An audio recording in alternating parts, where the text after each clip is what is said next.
સ્વાગત છે સમાચાર સાથે હું છું નેહા। વાત કરીએ વડોદરાની કે જ્યાં ફરી એક વખત કોર્ટને બોમ્બથી ઉડાવી દેવાની ધમકી મળી છે। શાળાઓ પછી હવે કોર્ટને બોમ્બથી ઉડાવી દેવાની ધમકી મળી। મેલ મારફતે બોમ્બ પ્લાન્ટ કર્યો હોવાની ધમકી આપવામાં આવી છે। ડોગ સ્ક્વોડ, બોમ્બ સ્ક્વોડ અને પોલીસના ઉચ્ચ અધિકારીઓ ઘટના સ્થળે પહોંચ્યા છે। વિવિધ સુરક્ષા એજન્સીઓ પણ કોર્ટ પહોંચી છે। કોર્ટ પરિસરમાં પાર્ક કરેલા વાહનો સહિત તપાસ છે તે હાથ ધરવામાં આવી છે। અમદાવાદ બાદ હવે વડોદરા ખાતે પણ આવી ધમકી આપવામાં આવી છે। સંવાદદાતા માનુ ચાવડા વધુ વિગતો સાથે લાઈવ જોડાયા છે।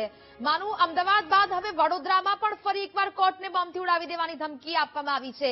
સતત આવા મળતા મેલને કારણે હવે તંત્ર દોડતું થયું છે, અધિકારીઓ દોડતા થયા છે। માનુ, શું અત્યારે ત્યાં કાર્યવાહી થઈ રહી છે?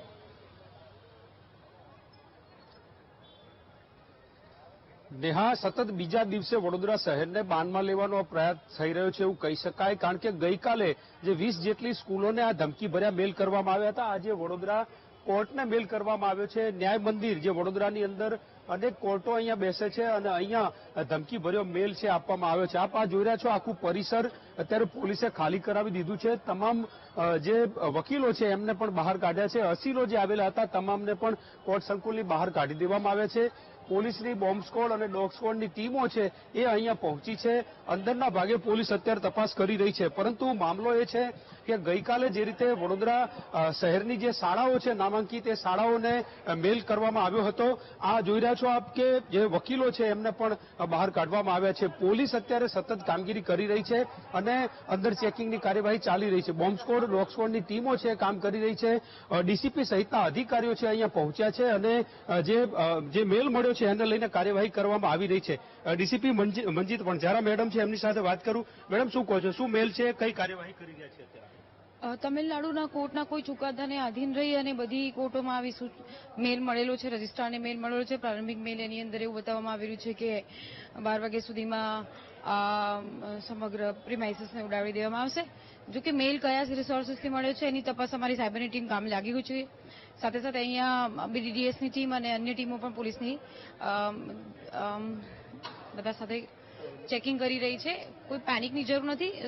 અંદર જે પ્રિમાઇસીસમાં છે સાથે સાથે પીડીજી સાહેબથી પણ મુલાકાત થયેલી છે અને મોટું કેમ્પસ છે, વધારાનો સ્ટાફ મંગાયો છે કઈ? કારણ કે આમાં જેટલી બી અમારા ઝોનની ટીમ છે બધી અહીંયા આવીને ચેકિંગમાં જોડાઈ ગઈ છે અને સાથે સાથે જેવું એવો કોઈ શંકાસ્પદ માણસ હતો તો એવું છે એની પણ ચકાસણી થઈ રહી છે। ગઈકાલના જે મેલ હતા એને કઈ કનેક્શન છે આજે આ મેલ? ના, એ મેલ એ જે આપણે અત્યારે હું પુખ્તા ના કહી શકું, એ ડિફરન્ટ ડોમેનનો મેલ છે, આ ડિફરન્ટ ડોમેનનો મેલ છે। આ મેલની માહિતીમાં અલગ રિફ્લેક્ટ થાય છે કે તમિલનાડુ કોર્ટના કોઈ ચુકાદાને લઈને એના રિપરકેશનમાં અહીંયા બોમ્બથી ઉડાડી દેવામાં આવશે, એવી રીતના એક રજિસ્ટ્રારને મેલ મળેલો છે હાઈકોર્ટના, અહીંયા ડિસ્ટ્રિક્ટ કોર્ટના રજિસ્ટ્રારને। ડિસ્ટ્રિક્ટ કોર્ટના રજિસ્ટ્રારને આ મેલ મળ્યો છે ને એને લઈને અત્યારે પોલીસ કાર્યવાહી કરી રહી છે। આપ જોઈ રહ્યા છો તમામ વકીલો પણ બહાર આવી રહ્યા છે। સાહેબ, આવા મેલ મળી રહ્યા છે, કેટલું પેનિક થઈ રહ્યું છે? આપ તો કાયદા સાથે જોડાયેલા છો, કાલે સ્કૂલો હતી, આજે હવે આ कोर्ट संकुल ने पण उड़ावी देवानी। ये बहुत ही मतलब थ्रेट मेल है और सभी बहुत पब्लिक पैनिक हो गई हुई है, तो बेहतर हम सब एसोसिएशन वालों ने ये निर्णय लिया है कि सब जल्दी से जल्दी प्रीमाइसेस खाली कर दे। और कोई बच्चों को भी थ्रेट आया था और आज यहीं पे भी कह रहा है, मतलब आज न्याय मंदिर में थ्रेट आता है, मतलब it's a very crucial thing. So हम पब्लिक से भी डिमांड करते हैं, पैनिक होने की जरूरत नहीं है, सब नॉर्मल हो जाएगा। और पुलिस क्या मानते हैं, इतनी साइबर सिक्योरिटी है हमारे पास, फिर भी ये पकड़ नहीं जा रहे हैं क्या? It's a part of investigation, police has doing investigation, will do that only.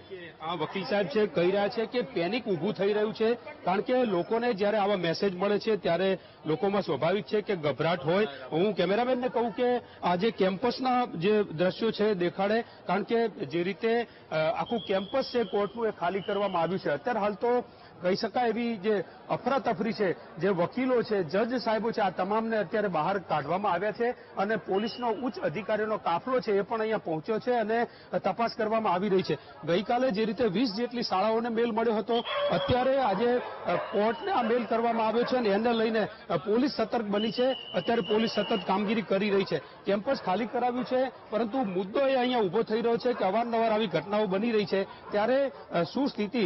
વકીલ સાહેબ, મેડમ શું કહો છો આવા મેલ? કારણ કે કાલે સ્કૂલોમાં હતું, આજે કોર્ટ સંકુલને ઉડાવી દેવાની ધમકી આવી, કેટલું પેનિક થઈ રહ્યું છે?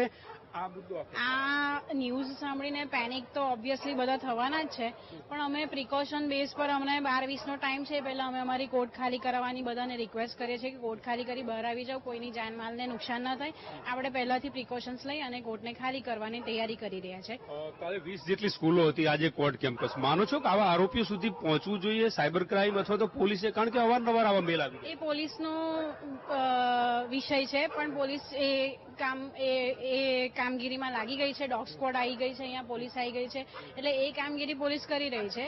એ પોલીસનો વિષય છે, પણ અમે અમારી રીતે અમારી કોર્ટની સ્ટાફ, કોર્ટના વકીલો બધા પોતાની રીતે અહીંયા એકઠા થઈ અને પ્રિકોશન બેઝ પર બધી કોર્ટ ખાલી કરાવવાનો. વકીલો જાગૃત છે અને તમામ વકીલોએ કોર્ટો ખાલી કરી દીધી છે.